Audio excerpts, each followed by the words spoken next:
मेरे गुरु रायन फिशकिन का कहना है कि ब्लॉगिंग का एंड नजदीक है। ऐसा वो क्यों कह रहे हैं आपको वीडियो में पता चल जाएगा। और इस बात पर बहुत बड़ी मोहर नील पटेल ने भी लगाई है। इस वीडियो को आगे आप देखिएगा, आपकी सारी चीजें क्लियर हो जाएंगी कि इन दोनों ने एक्चुअली क्या कहा, गूगल का इस पे क्या रिप्लाई है और मेरा दृष्टिकोण इस बात पर क्या है। तो मेरी रिक्वेस्ट है आप लोगों से कि पूरा वीडियो जरूर देखें, क्योंकि आपको बहुत कुछ सीखने मिल रहा है। अगर आप इंटरनेट से पैसा कमाना चाहते हैं तो ये वीडियो आपके लिए बहुत ज़्यादा यूजफुल रहने वाला है। तो पहली चीज़, रायन फिशकिन है कौन? रायन फिशकिन मेरे गुरु हैं जो कि मैंने काफ़ी वीडियो में बता रखा है, और वो मॉज के ओनर हैं। उन्होंने काफ़ी टाइम से एनालिसिस कर रहे हैं, एक टर्म निकाला है जीरो क्लिक सर्चेस। उनका ये कहना है कि जीरो क्लिक सर्चेस का परसेंटेज डे बाय डे बढ़ता जा रहा है। ये पहले 50% था, फिर 55% हुआ, फिर 60%, फिर 65%। अब ये जीरो क्लिक सर्चेस है क्या? एग्जाम्पल, आप अगर आज गूगल पे डालते हैं दिल्ली टेम्परेचर टुडे, आपको रिजल्ट वहीं पे ही दिख जाएगा। स्नैपशॉट में आपको लगा दूंगा स्क्रीन पे। तो अगर किसी यूजर ने ये टाइप किया तो क्या उसको वेबसाइट पे जाना जरूरी है? नहीं जा रहा। तो यूजर ने सर्च तो किया पर कुछ एक्शन नहीं लिया। ठीक है, एक्शन मतलब वेबसाइट पे नहीं गया। तो इसी तरीके से ये हो गया जीरो क्लिक सर्च हो रहा है, क्लिक नहीं हो रहा है। और ये परसेंटेज कितना है रायन फिशकिन के हिसाब से? 65। ओके, मतलब अगर 100 सर्चेज हो रही हैं तो 65 का आंसर यूजर को गूगल के सर्च रिजल्ट में ही मिल गया। सिर्फ 35 ही ऐसी सर्चेज हैं जिसका ट्रैफिक आपकी वेबसाइट पे आ रहा है। तो आप अब कहेंगे कि क्या बात है इसमें, मतलब 35% तो आ रहा है ना। तो मैं ये कह रहा हूं कि उनका ये भी कहना है कि ये जो परसेंटेज है धीरे धीरे बढ़ रहा है। हो सकता है अगले साल 70% हो, अगले साल 75% हो। तो आपको इस चीज का बहुत ज्यादा ध्यान रखना है। अच्छा, नील पटेल का क्या कहना है? नील पटेल का मैं आर्टिकल पढ़ रहा था जिसमें बिल्कुल भी सहमत नहीं हूं। उनका कहना था कि उनका एक अलग परसेंटेज निकल के आ रहा है 61%, और वो ये कह रहे हैं कि अब जो हो गया सो हो गया, हमारे हाथ में वो नहीं है। अब जो बचा हुआ परसेंटेज है 39%, उसमें आपको कैसे लेके आना है, आपको रोना नहीं है इन सब चीज़ों। जो 39% बचा है उससे आप कैसे अपने पास लेके आए। तो उन्होंने पूरा का पूरा ब्लूप्रिंट बना के दे दिया। मैं नील पटेल की बात से 100% सहमत नहीं हूं। मैं रायन फिशकिन के एनालिसिस से सहमत हूं, पर उनसे भी 100% सहमत नहीं हूं। अब मैं आता हूं गूगल ने रायन फिशकिन का स्टेटमेंट इतना बड़ा था कि गूगल को अपना एक काउंटर स्टेटमेंट देना पड़ा। तो गूगल ने चीजें क्या कही, मैं अपना पॉइंट ऑफ व्यू बताऊं उसके पहले मैं गूगल का पॉइंट ऑफ व्यू आपको समझाना चाहता हूं। गूगल का कहना है कि जीरो क्लिक सर्चेस एक सही डेटा नहीं है एनालाइज करने के लिए। उनका कहना है कि 2019 में जितने लोगों का उन्होंने ट्रैफिक भेजा, मतलब वेबसाइट्स पे भेजा, वो 2020 में बढ़ गया। ठीक है, उनका कहना है कि जीरो क्लिक सर्चेस बड़े हैं पर उन्होंने लोगों के पास ट्रैफिक भी भेजा। उन्होंने एग्जाम्पल दिया कि फॉर एग्जाम्पल एक यूजर आता है और वो उसको शूज खरीदने, ठीक है, अब उसने गूगल में डाला शूज, ओके, सर्च रिजल्ट आया। देन उसको रियलाइज होता है यार नहीं, मुझे तो ब्लैक लेदर शूज चाहिए। ठीक है, तो वो क्या करेगा, फिर से टाइप कर देगा black leather shoes in Google. अब पहली बार जब उसने टाइप किया था शूज, वो सर्च किया पर उस पर क्लिक किया क्या? नहीं किया। ठीक है, इसमें गूगल की कोई फॉल्ट नहीं है, क्योंकि वो क्लियर नहीं है। वो क्लियर नहीं है, उसको क्या चाहिए? पहली बार जब सर्च कर रहा है तो क्लियर नहीं, दूसरी बार में वो क्लियर हो गया कि उसको चाहिए क्या है। ओके, तो अब क्या हुआ कि इस वजह से जो जीरो क्लिक है, उसका जीरो क्लिक एग्जिस्ट करता है, उसका ये कहना है पहली चीज। और इन्हीं सब कारणों से भी जीरो क्लिक का परसेंट थोड़ा बहुत बढ़ रहा है। प्लस जो उसने एक रीजन दिया, उसने दिया कि बहुत सारी ऐसी सेंसिटिव इंफॉर्मेशन होती हैं जो कि वो नहीं चाहता कि दूसरी वेबसाइट पे जाए। फॉर एग्जाम्पल उसने एग्जाम्पल दिया था यूएस इलेक्शंस। अब यूएस इलेक्शंस में बहुत सेंसिटिव है, लोगों की लाइफ में इंपैक्ट पड़ता है, और आपको पता है न्यूज चैनल ब्रेकिंग न्यूज के चक्कर में कुछ भी डेटा दिखा देंगे। तो उसने कहा कि उसने रिजल्ट एक थर्ड पार्टी से कोलैबोरेट किया, जिसका उसको पता था कि वो प्रॉपर डेटा पीछे से अपडेट करेगा, और वो डेटा वहीं पे ही सर्प में दिखाने लगा। ओके, तो उसके लिए उसको किसी वेबसाइट पे जाने की जरूरत नहीं थी। तो ऑब्वियसली जो न्यूज वेबसाइट्स हैं उनका ट्रैफिक डाउन हुआ, पहली चीज। दूसरी चीज कोविड। उन्होंने कहा कोविड का भी इंफॉर्मेशन बहुत सेंसिटिव है। आपको पता है कि पैसा कमाने के लिए न्यूज चैनल्स भी प्लस कुछ ब्लॉगर्स भी ऐसे काम करते हैं कि रियल डेटा यूजर्स के पास नहीं पहुंचता है और वो मजबूर हो जाते हैं या तो खुद का टूल बनाने के लिए या किसी थर्ड पार्टी से कोलैबोरेट करने के लिए जिसका डेटा वो वहां दिखाएं। उन्होंने थर्ड एग्जांपल दिया करेंसी कैलकुलेटर का। आप इंटरनेट पे जाएंगे तो आपको बहुत सारे लोग मिल जाएंगे कि कैलकुलेटर बना लो उनका कोई एम नहीं है कि डेटा ऑथेंटिक है कि नहीं है, सही आ रहा है कि नहीं। उनका ये बना लो, ब्लैक हेड टेक्निक से आप उसको रैंक करा लो। तो गूगल ब्लैक हेड टेक्निक से भी परेशान है, तो उसने करेंसी कैलकुलेटर का खुद ही टूल बना लिया। और जो आप डेटा डालोगे, करेंसी कैलकुलेटर मतलब for example $1 is equals to how much rupees. ठीक है, अभी करेंसी की वैल्यू बहुत फ्रीक्वेंटली चेंज होती है। जो टूल जिसने बनाया है पता नहीं उसका डेटाबेस कितना स्ट्रांग है, कितनी जल्दी वो अपडेट कर रहा है नहीं है। जिसने टूल बनाया उसका मेन मोटिव सिर्फ पैसा कमाना है।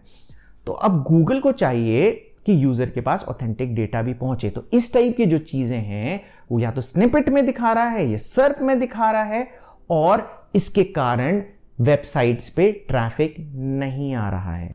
अब भैया कुछ भी हो जाए, ठीक है, गूगल का कोई भी मोटिव हो, है ना। अब इस मोटिव से हो क्या रहा है कि हम जैसे पब्लिशर्स के पास वेब ट्रैफिक नहीं आ रहा और ये डे बाय डे परसेंटेज बढ़ रहा है, तो क्या हमें ब्लॉगिंग करनी चाहिए? इसका आंसर आप कमेंट बॉक्स में बताएं, ठीक है। अब कुछ लोग ऐसा कह सकते हैं कि यार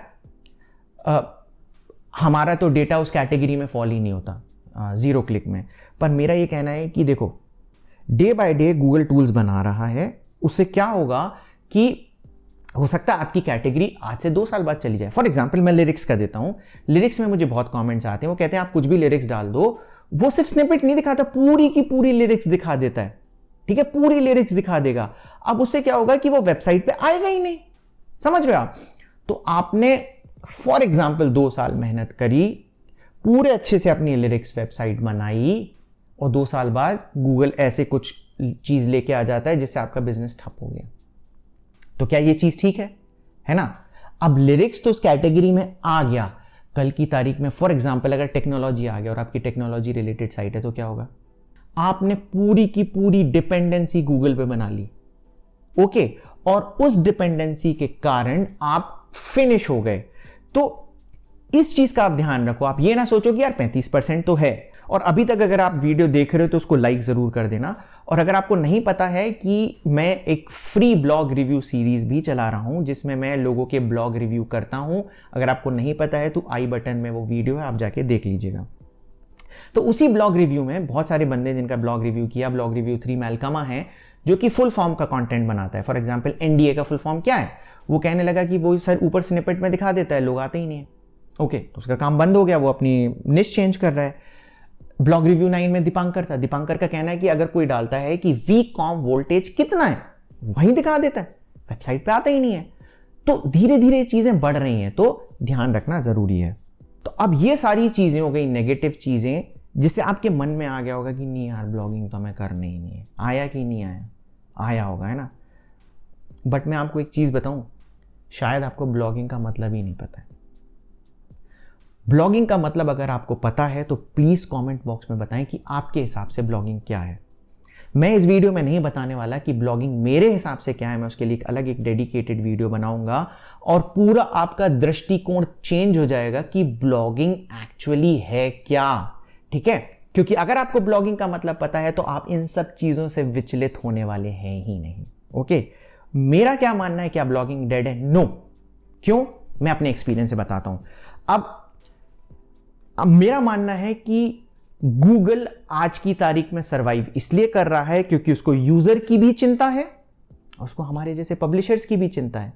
वो क्या कर रहा है, अगर आप मेरा एक्सपीरियंस लें तो क्या वॉल्यूम मेरी साइट में कम हुआ सर्चेस से? हां हुआ। क्या हर साल सर्च से ट्रैफिक कम होता है? हां होता है। पर उसको कॉम्पेंसेट करने के लिए गूगल ने 2 अलग टूल बनाए, गूगल न्यूज, गूगल डिस्कवर। मैंने किसी में भी अप्लाई नहीं किया, मेरे दोनों ऑटोमेटिकली अप्रूव हो गए। अब उससे होता क्या है कि जो लोग सर्च भी नहीं कर रहे, ठीक है, और गूगल को लग रहा है कि एक लड़का है जैसे प्रमोद है, प्रमोद सर्च नहीं कर रहा है पर उसको मेरे कंटेंट के बारे में अच्छा लगेगा, तो उसके डिस्कवर फीड में दिखा रहे हैं। समझ रहे हो आप? तो मेरे पास जो ट्रैफिक आ रहा है वहां से कॉम्पनसेट होके आ रहा है, तो गूगल मेरे बारे में सोच रहा है, मेरे पास ट्रैफिक आ रहा है।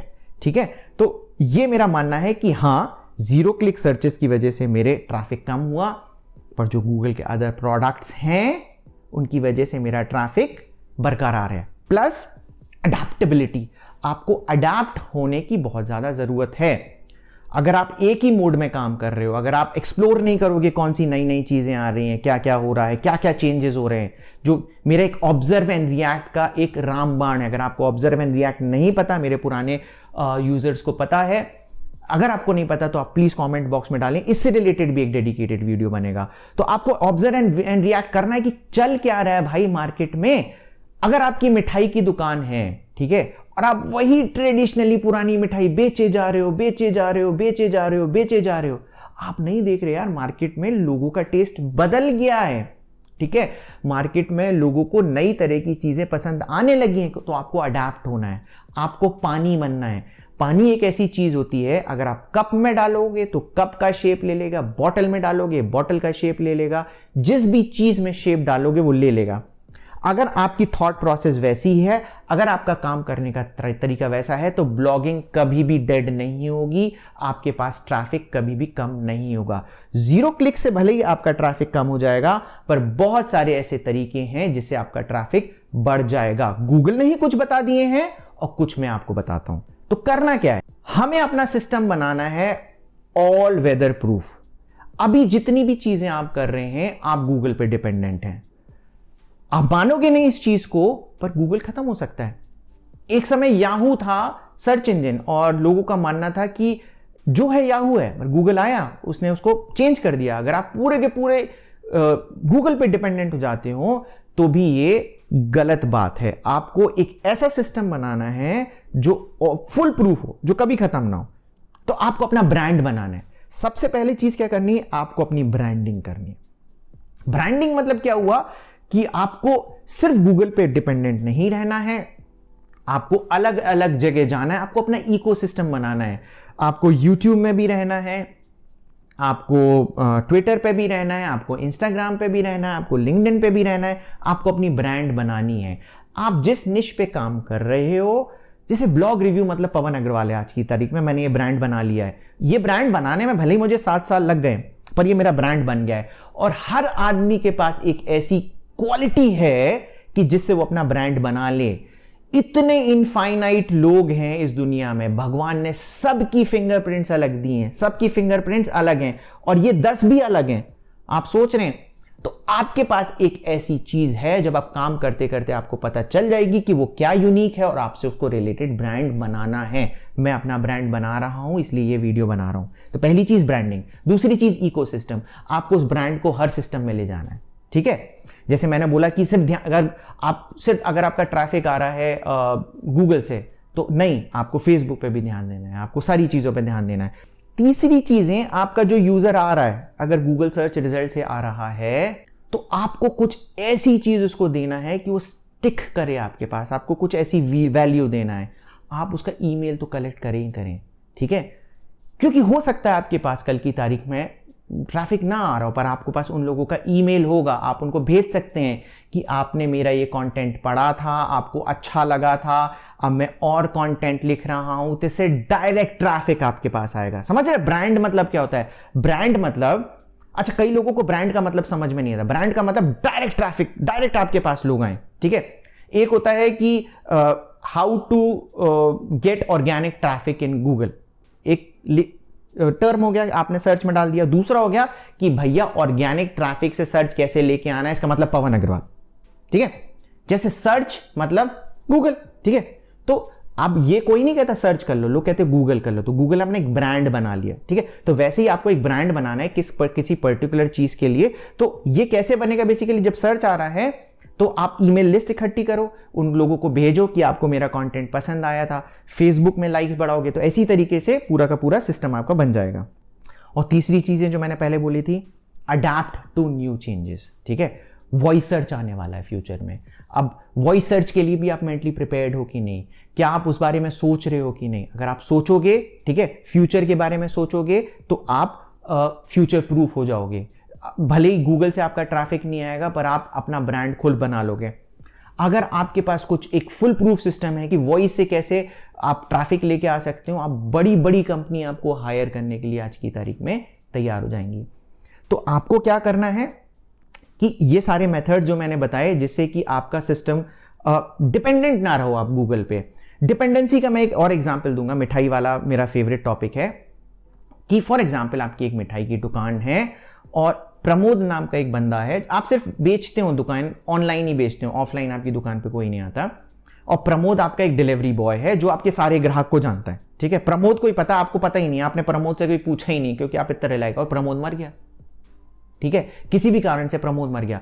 अब जो आपके कस्टमर्स हैं उनको भी नहीं पता कि मिठाई कहां से आती थी, और आपको भी अपने कस्टमर्स के बारे में नहीं पता। तो प्रमोद कौन है आज की तारीख में? गूगल। ओके, तो आपको पता होना चाहिए कि आपके कस्टमर्स कौन है ना। और कस्टमर्स को कैसे पता पड़ेगा कि आप कौन है, जो मैंने पहले के 3 तरीके बताए आपको। तो ये सारे तरीके हैं, अगर ये अपनाओगे आप तो कभी भी आपकी ब्लॉगिंग डेड नहीं होने वाली है, आप कभी भी मार्केट से आउट नहीं हो पाओगे। तो मुझे उम्मीद है कि अगर आप यहां तक वीडियो मेरा देख रहे हो तो आपको मेरा वीडियो अच्छा लगा होगा। आप प्लीज मेरे वीडियो को लाइक करें, ज्यादा से ज्यादा शेयर करें और चैनल को सब्सक्राइब करना तो बिल्कुल भी ना भूलें। Thank you very much.